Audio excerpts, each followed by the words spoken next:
Welcome to சாலஸ் kitchen. இன்னைக்கு நம்ம பார்க்க போகிறது yet another simple ரெசிபி. கொண்டக்கடலையை வச்சு ஒரு டிஷ் பண்ண போகிறோங்க. இப்போ கொண்டக்கடலை வந்து யூஸ்வலாக எல்லாம் வெங்காயம், தக்காளி, தேங்காய் இதெல்லாம் அரைச்சி போட்டு ஒரு கிரேவி இது பண்ணுவாங்க. பட் இது வந்து ஒரு லஞ்ச் பாக்ஸ் ரெசிபி. வெங்காயம் வேண்டாம், பூண்டு வேண்டாம், எண்ணெய் வேண்டாம், ஆக மொத்தத்தில் இது வதக்கவே வேண்டாங்க.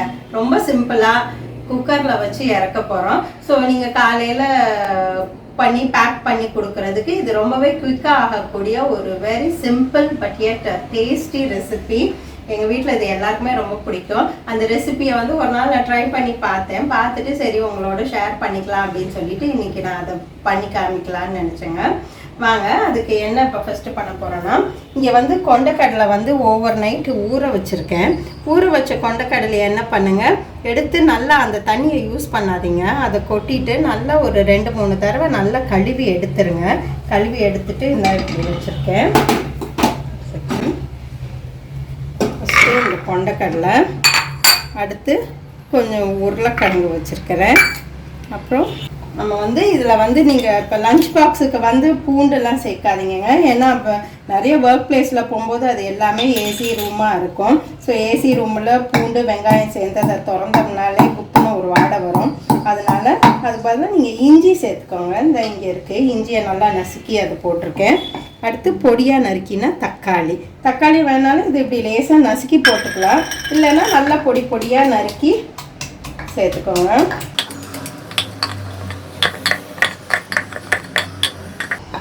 இது தக்காளி வந்து எப்போவுமே நான் எல்லா வீடியோலையும் சொல்கிற மாதிரிங்க அந்த தோலை சீவி எடுத்துருவேன். அப்போ தான் நம்ம வந்து சாப்பிடும் போது அந்த தோல் வந்து தட்டுப்படாது. அதை இதிலே குக் பண்ணிட்டு கடைசியில் அதை ரிமூவ் பண்ணிக்கலாம்.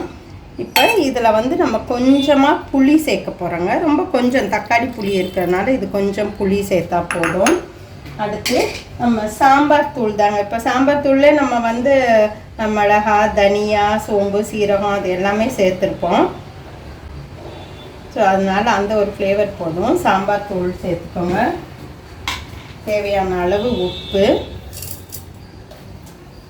அப்புறம் ஃப்ளேவருக்கு கொஞ்சம் கரம் மசாலா தூளுங்க.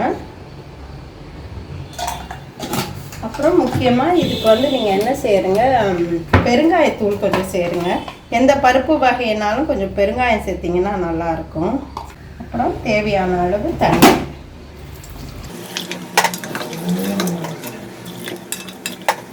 ஓகேங்க, இது எல்லாத்தையும் மிக்ஸ் பண்ணிவிட்டு இப்போ வந்து நம்ம குக்கரில் வச்சு எடுத்துக்கலாம். எண்ணெயெல்லாம் கூட இந்த டிஷ்ஷுக்கு வேண்டியது இல்லைங்க. இப்போ யூஸ்வலாக கொண்டக்கடலை வந்து பிளெயினாக நீங்கள் வேக வச்சிங்கன்னா, எதுவுமே போடாமல் சும்மா வேக வச்சிங்கன்னா 3 சவுண்டில் வெந்துடும். ஆனால் இப்போ நம்ம இதில் வந்து தக்காளி, கொஞ்சம் புளி இதெல்லாம் சேர்த்துக்கனால அது வேகிற டைம் வந்து கொஞ்சம் அதிகமாகும். அதனால் கண்டிப்பாக ஒரு 6 அல்லது 7 விசில் கண்டிப்பாக விடணுங்க. 6 விசில் ஆயிடுச்சுங்க. இப்போ திறந்து பார்ப்போம். பாருங்கள், நான் வெந்துருச்சுங்க கொண்டக்கடலை. இப்போ நான் அதை போட்டு அந்த தக்காளி தோலை எடுத்துடுறேன். இப்போ கொத்தமல்லி கொஞ்சம் சேர்த்துக்கலாம். கொத்தமல்லி சேர்த்துக்கிட்டு இப்போ லேசாக மசிச்சு விடணுங்க. இந்த இப்போ கீழே வச்சுக்கிறேன். இப்போ வந்து இப்போ லேசாக மசிச்சு விடுங்க. அப்போ தான் ஒன்றோட ஒன்று நல்லா பிளெண்ட் ஆகும்.